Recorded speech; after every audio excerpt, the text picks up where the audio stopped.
Here we want to find vector projection of vector u onto vector v.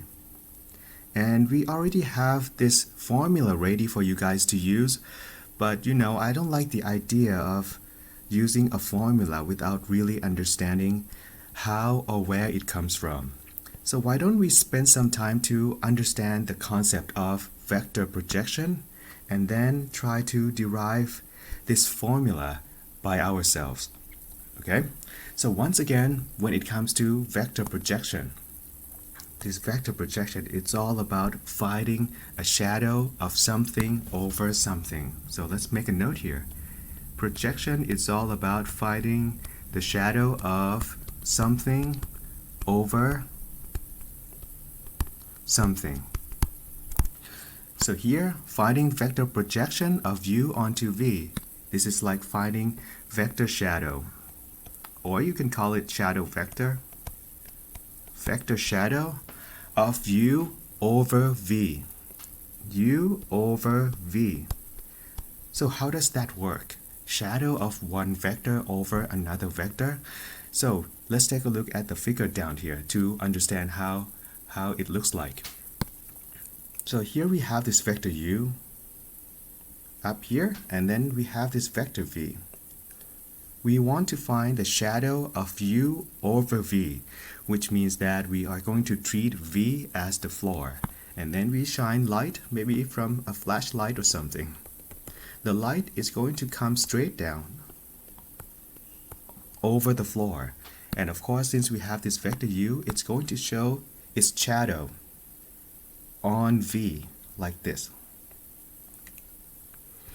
And as you can see, the shadow comes straight down. This is going to create this right triangle, and this is going to be 90 degrees. So here we have this shadow of u over v, but this is not the end, because the shadow that we want here is not just a shadow, but it has to be vector. So another keyword that we need to be concerned is right here.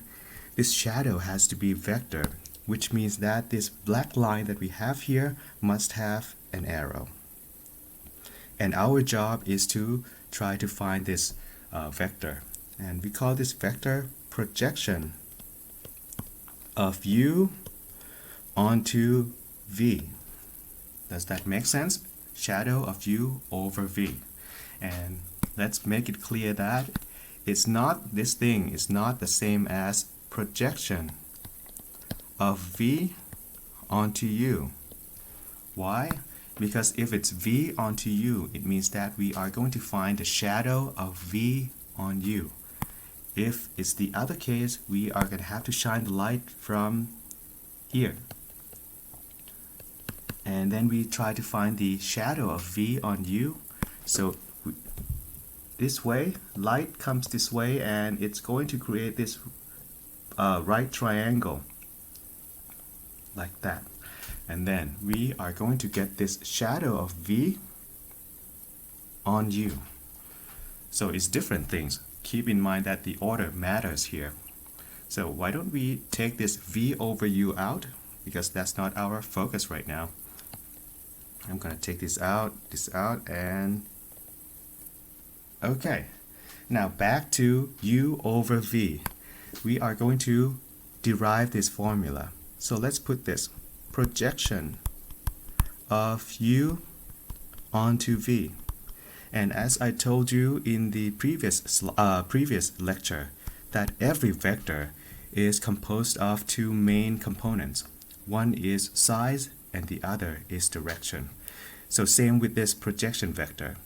It's going to be composed of size and direction multiplied together. So if we can manage to find them, then this formula is complete. So why don't we start with the size of this vector, shadow vector. So let's take a look here. We want to find the size of this shadow. Now we are going to use Pythagoras to find the length of this base. So here, start with this hypotenuse of the right triangle. On this side, we know right away that the size of this, the length of this, is going to be absolute value of u. Okay? And since we know that the angle between u and v is theta, right here, oh, not vector, I'm sorry, just theta. So we can use these two values to find the length of this shadow vector. And it's going to come out to be absolute value of u cosine theta, which is the length of this shadow vector. So why don't we put absolute value of u cosine theta right here for size. Now what we need to do next is to find the direction of this shadow vector. And as you can see here, the direction of this projection vector and the direction of v is exactly the same. It's pointing to the same direction. So let's make a note that direction of projection vector u on v same as vector direction of v. So why don't we try to find the direction of v? Now direction of v, vector v, and as you know this is equal to v hat, and v hat is the unit vector in the direction of v. V hat, this v hat is equal to the unit vector in the direction of v.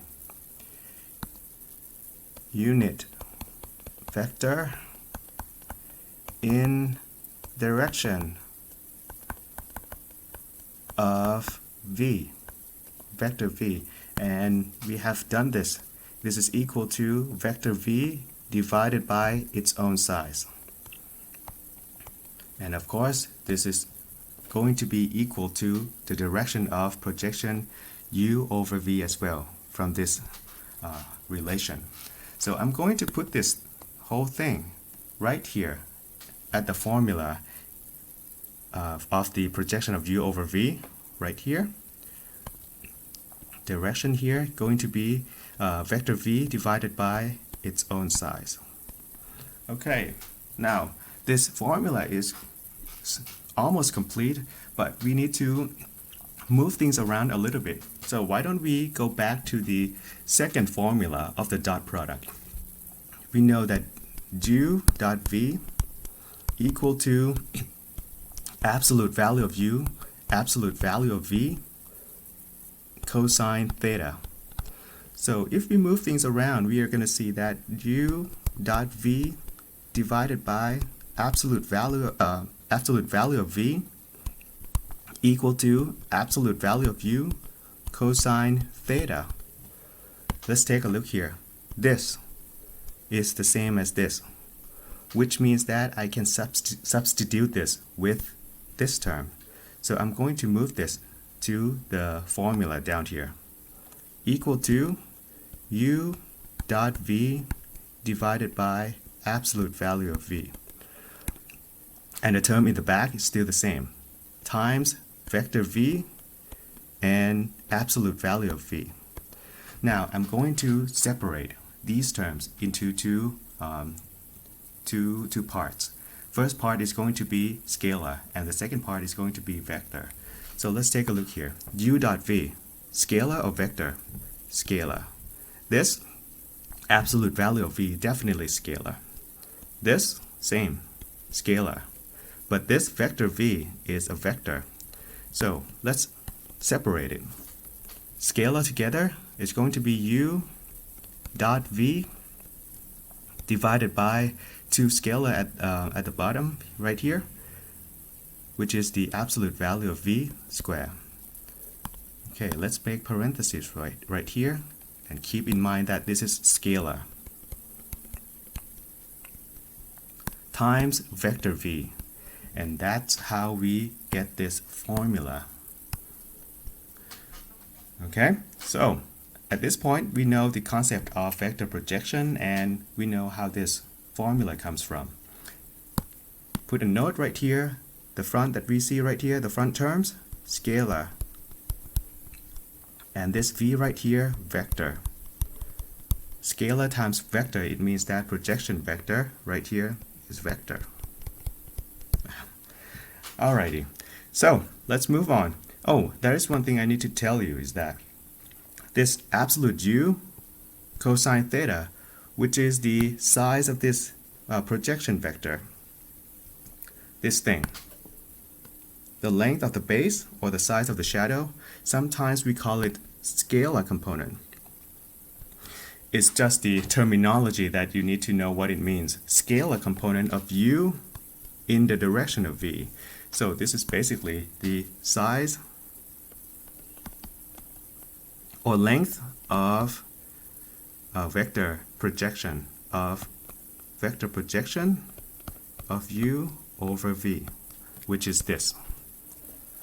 Okay, now that we understand the formula, why don't we try this on an example?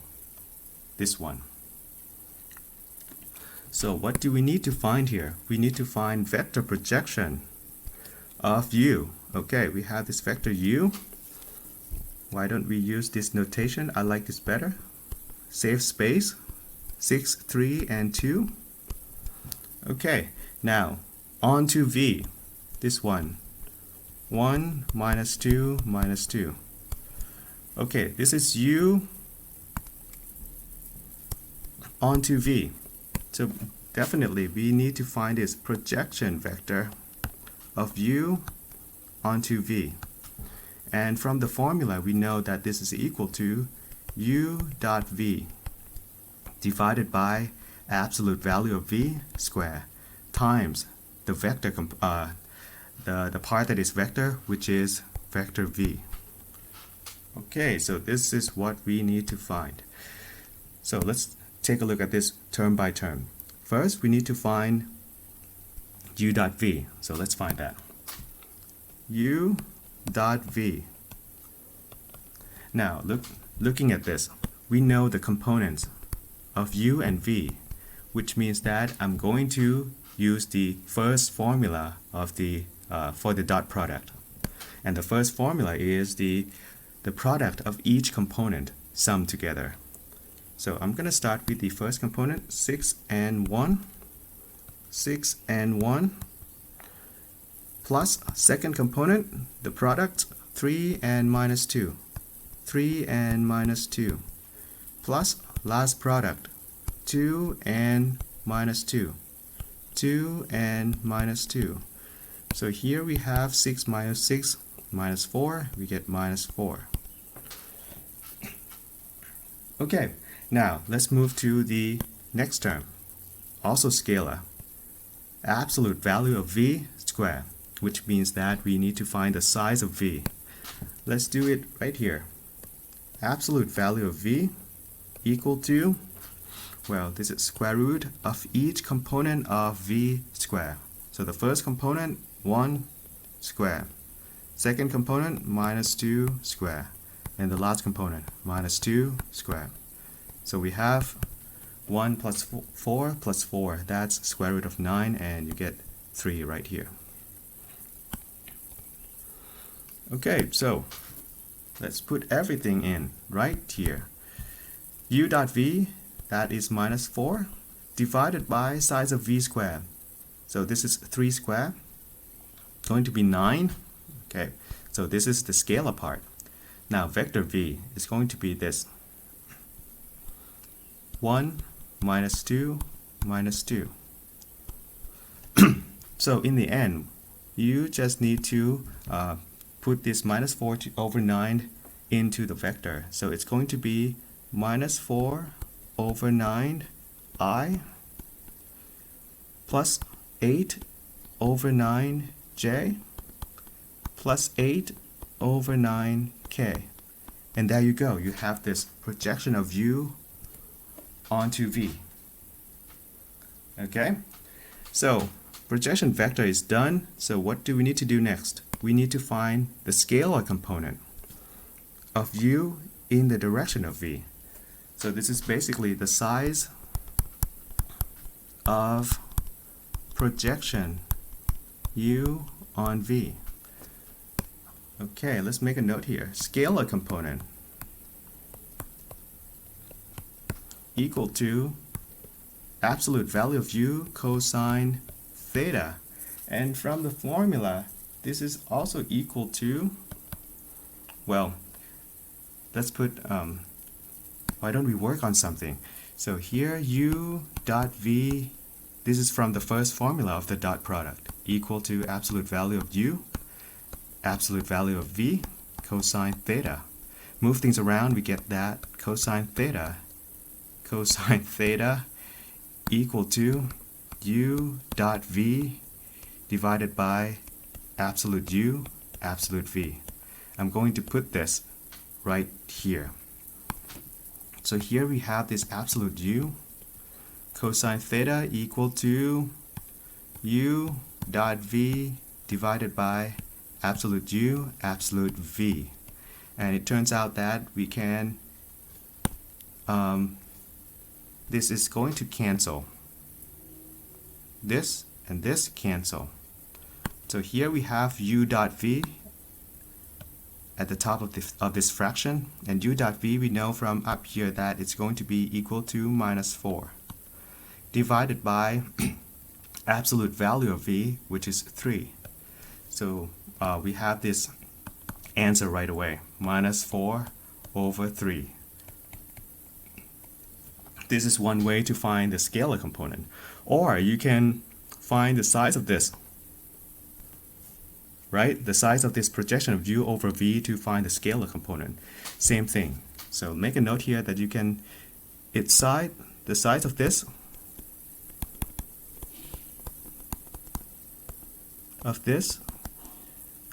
also equal to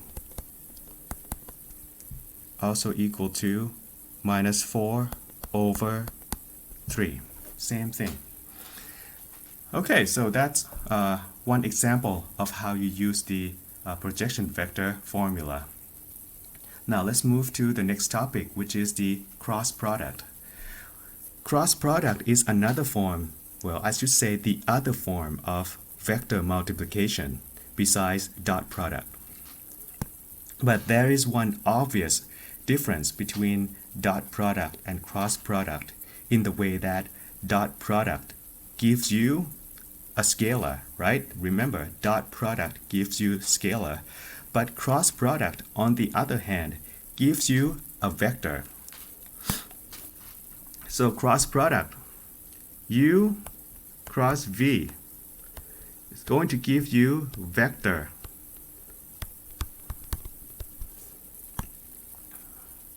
And it's different from the dot product, because dot product, u dot v, gives you scalar. So that is the main difference between these two products. And since u cross v gives you a vector, sometimes we call this cross product vector product, because the result is a vector. Okay, now that is the main key about this cross product. Now when it comes to calculation, we need to understand a few things, because the result is going to be a vector, right? So we need to understand the direction of this result and the size of this result. Okay, so why don't we do it right here? So let's assume that we perform the cross product between vector v and vector w. And then the result of this cross product, we call it vector n right here. Now, the question is, the direction of n, what is the direction of n?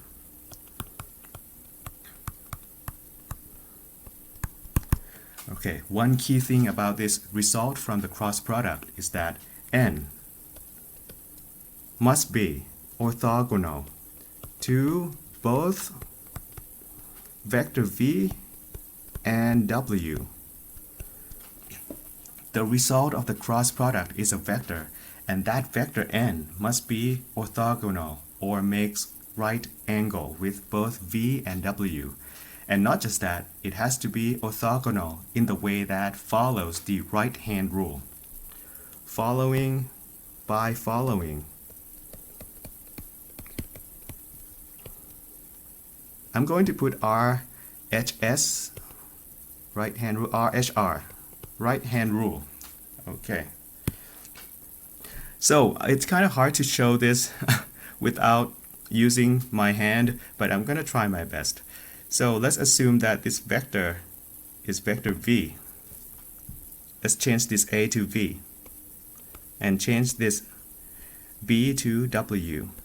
So we are going to start with this vector v, and we are going to cross this vector to w by using the right hand, the first change of the first crossing. Vector v cross vector w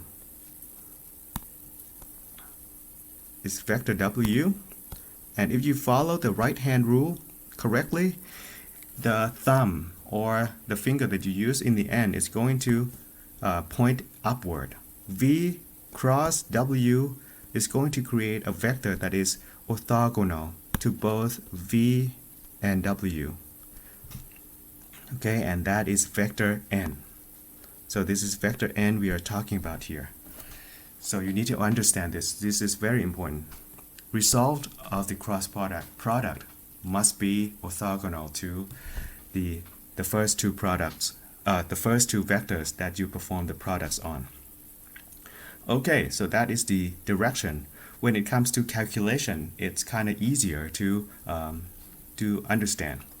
So we want to find the cross product of v and w, and let's assume that is vector n. So in order to perform the calculation of this cross product, we are going to do something that is similar to what you did when you try to find determinant of a matrix. Make a note here, similar to finding that determinant of a matrix. Okay, so we are going to start by putting the first row to be I, j, and k.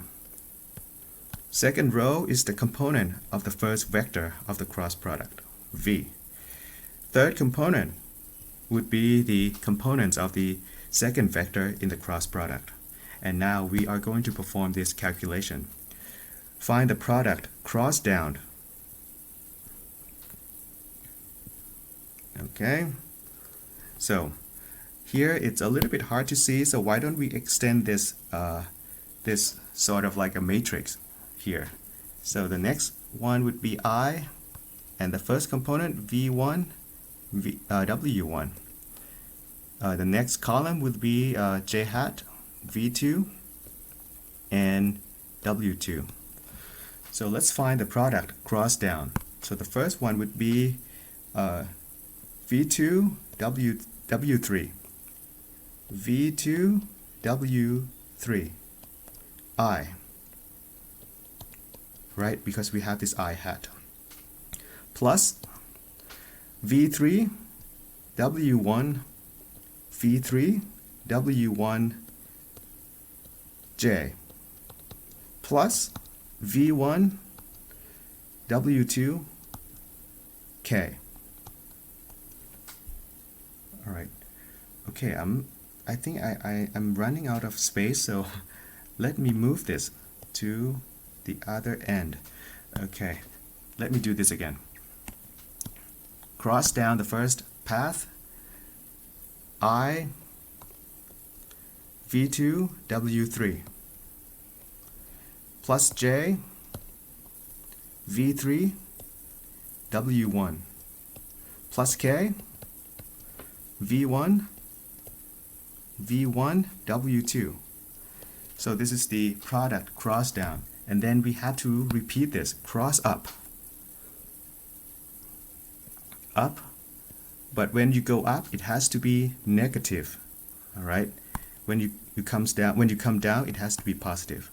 So let's make parentheses around this. This first term cross down positive, but the other term has to be negative, so I'm going to put negative right in the front. So the first path would give you w1 v2 k hat, w1 v2 k hat. The next path, next crossing, plus W2 V3 I hat. And the last one would be W3, kind of hard to see, W3 V1 and J hat. Okay, so that is the cross product. You need to perform this kind of calculation. So what about I combine everything? Well, you don't need to combine these terms, just leave it like this. Okay, so now that you know how to perform the calculation, what about we move to the next formula? Just like in dot product, cross product has two formula. The first one is the one that we just did, calculation that is like finding the determinant of a matrix. And the other one, number 2, is right here. In this formula, most of the terms in this formula is related to absolute value and the angle. Right? Absolute value of V, absolute value of W, and the sine theta. Make a note here, theta angle between V and W. Very similar to the second formula of the dot product, where we have cosine theta. Okay? But this time is a little bit different because we have an extra term, which is this, n hat. What is that? So let's take a look here. First of all, let's combine this, all these terms. What we just saw right here, this absolute V, absolute W, and sine theta, this is equal to the size of the cross product, V cross W, but absolute value. So this is the size of the cross product, which means that the other term, this n hat, would be the direction of V cross W, and that would be equal to the vector n that we found earlier divided by its own size, equal to n hat. So what you see right here, n hat, is a unit vector in the direction of n. This vector n right here in the figure, unit vector, length of 1. So make a note here, unit vector.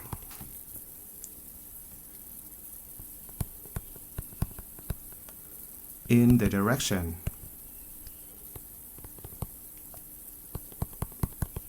of n. Okay, so which formula to use? Once again, it depends on the problem that you are working on. If you deal with absolute value, deal with the angle, then number 2 is the one you should use. Now let's try these two formulas on some examples. So the first one here, we have this vector V and its component, all right, and vector W, 175 for the components, and then we need to find V cross W, and you can see here that we know the components of these two vectors. So I'm going to choose the formula one. V cross W is going to be equal to, once again, I set up a matrix, all right, and the first row is I, J, K. Second row is the components of the of V. 3 minus 2, 0. And last row is the components of W, 1, 7, 5. Oh, there is one thing I need to tell you. V cross W not the same as W cross V. Okay, you can't just switch the order as you want it. The order matters here, so it's not going to be the same. Now, here this is going to be equal to, I'm going to perform the cross down, minus 10i.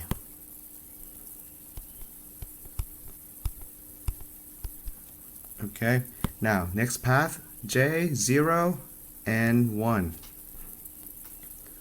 We have 0 here, so we have 0j plus 0j. Another cross, k, 3 and 7, so we are talking about 21 k hat plus 21 k hat, and that is cross down, and the cross up must be negative.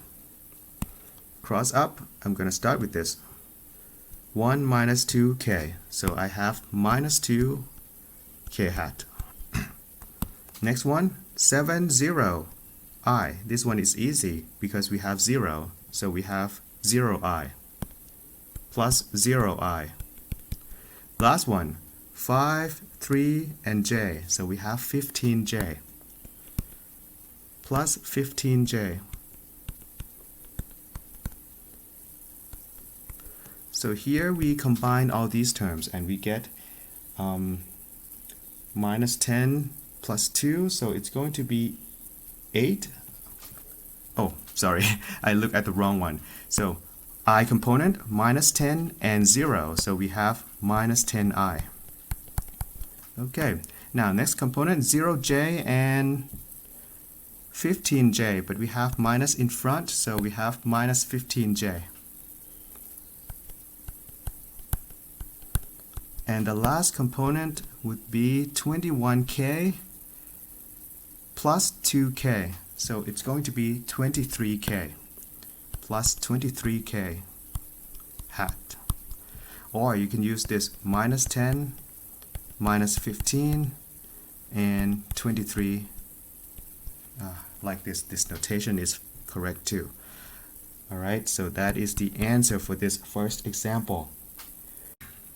Okay, next example. In this example, we are supposed to find a unit vector, and it has to be normal to the plane formed by two vectors, which is a and b. This example is not straightforward or easy because the information that is given to you is sort of hidden in some other form. So we need to perform some interpretation about what it's asking us here. So first, let's take a look at the plane formed by the vectors a and b. So we are talking about this plane formed by two vectors a and b. Okay, by combining these two vectors we can create this plane, and this also means that a and b is on the plane. Right? Make a note right here. A and b is on this plane. And then they ask us to find a vector normal to this plane, which means that this vector has to be normal to a and b as well. They want this. They want this vector that is orthogonal, normal to this plane, and of course to a and b. Alright? So they want this. They want this n. Vector n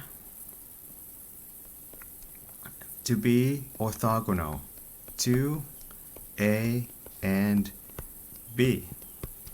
Okay, so this is a little bit clearer about what we need to find, but need to keep in mind that in the end we need to make this vector n a unit vector. But at this point, let's work on this vector n. By knowing this relationship, we know right away we need to find a cross b. Okay. Oh, by the way, let's do this.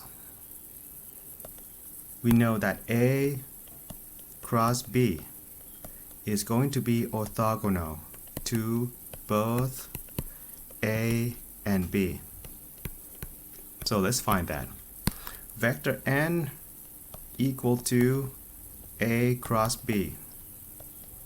And we are going to do the same thing, same procedure like we did in the previous example.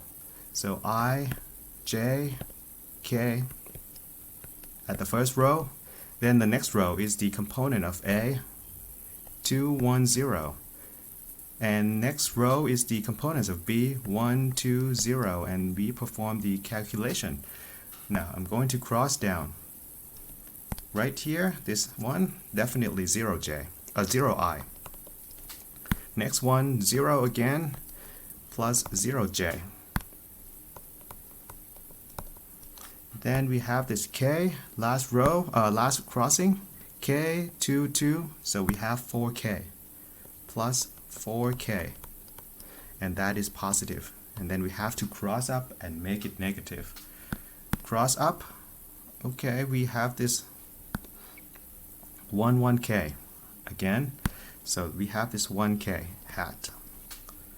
What about the next one? 20i, definitely 0, plus 0i. And then we have this last one, 2j, so we have plus 0j. Now here we have this 4k plus 4k minus 1k, so we have 3k hat. And the other terms doesn't matter because they are all 0. So here we have this 3k, and we know that this one is orthogonal to A and B. But this is not the final answer for this example because they want unit vector. They want this vector to be length of 1. So we have to divide this vector that we just found by its own size. So we need to find n hat. N hat equal to vector n divided by its own size. This vector n is 3k, or you can use this 0, 0, 3, divided by its own size, which is 0 square plus 0 square plus 3 square. And of course, it's going to come out to be 0, 0, 1. And you can call this, you can use this notation, just 1k, all right, as well.